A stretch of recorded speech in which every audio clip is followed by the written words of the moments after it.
Eu hoje defendo um feminismo afro-latino-americano, indígena, popular, periférico. Acho que não faz sentido a gente defender pautas de algumas, pautas localizadas, pautas territoriais.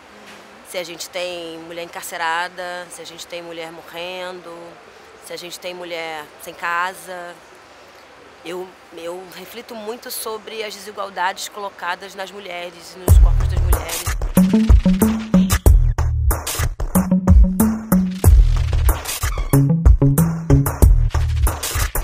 Eu sou Tana de Paula, sou candidata a deputada estadual pelo PCdoB.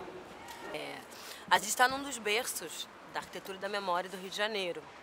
E acho que a gente precisa mudar muito, estudar muito, entender essa origem das cidades e especificamente do Rio de Janeiro, que está diretamente relacionada com a história do povo negro.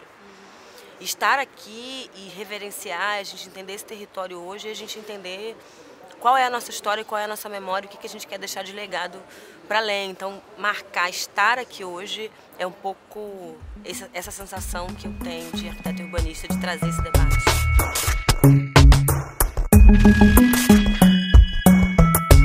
Eu percebi muito que tinha alguma coisa diferente na minha cor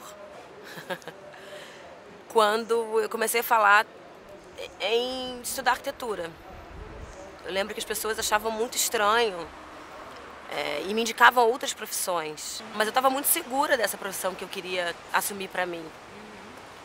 E aí algumas pessoas me falaram, tiveram a coragem de falar, o que algumas ensaiaram, que era a questão da cor. Mas eu não conheço nenhum arquiteto negro, nenhuma arquiteta negra. E eu entrei na faculdade sendo a única mulher negra, junto com uma companheira, Carol, de uma turma de 36 pessoas. É muito ruim você passar por apagamento e estar num espaço onde você é estranho, onde você não se vê representado nem na narrativa, nem no fato concreto de não ter nenhum negro ali.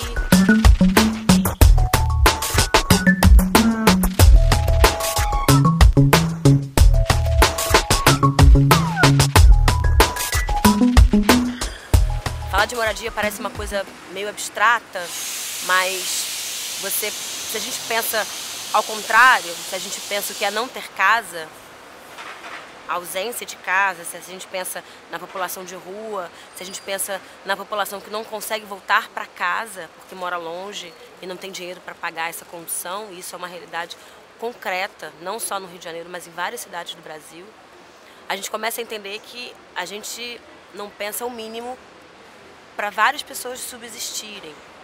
A gente tem um déficit habitacional hoje no Rio de Janeiro de 300 mil unidades habitacionais. Estou falando de município do Rio de Janeiro. 300 mil pessoas sem casa são 300 mil pessoas que não têm começo, que não podem dar acolhida para filhos, que não podem se abrigar no frio, que não podem descansar para conseguir fazer uma entrevista de emprego.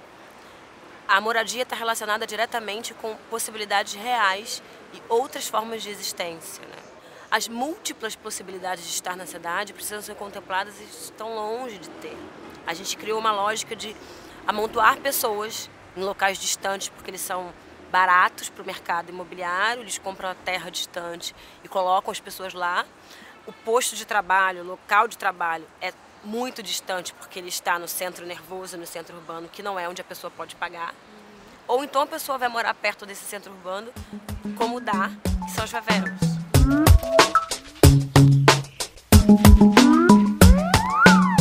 Eu vou ter uma discussão muito grande em relação à emancipação, e eu entendo a emancipação de duas formas. Combate à violência doméstica. E aí pensar formas de não só tratar um problema do ponto de vista de assistência social e assistência psicossocial, né? Como é que as unidades básicas de saúde, como é que o Sistema Único de Saúde trata hoje mulheres vítimas de violência. As mulheres precisam ser emancipadas e precisam ser fortalecidas. E precisam ter um apoio psicossocial para isso. Eu acho que a gente precisa fazer um enfrentamento e fiscalização do que a gente já tem de conquista no Sistema Único de Saúde. Fazer uma discussão sobre como a gente faz o atendimento prioritário e específico para a população das mulheres e mulheres negras especialmente, né? Uma outra agenda que não é tão comum, e aí falando um pouco do meu lugar de arquiteta e por conta disso essa preocupação, é a moradia, né? Moradia e mobilidade, como é que essas coisas estão diretamente ligadas. Como é que a gente pensa um bilhete único que seja único mesmo, que esteja unificado, que as tarifas sejam unificadas e que deem conta da agenda de uma mulher periférica hoje. A gente precisa falar da qualidade dessa habitação. Como é que essa moradia serve de grande alavanca social e de renda para várias mulheres e como é que a gente casa essas políticas. Minha tarefa, vamos dizer assim, no meu mandato vai ser muito essa, né, do ponto de vista específico para as mulheres.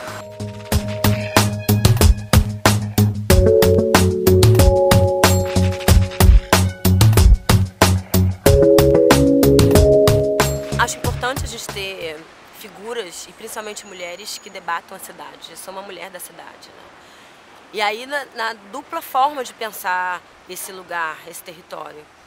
Eu sou uma mulher que vivencia isso, que é periférica, se locomove, entende a cidade, as múltiplas formas de estar nessa cidade, que ao mesmo tempo consegue pensar ela do ponto de vista do planejamento.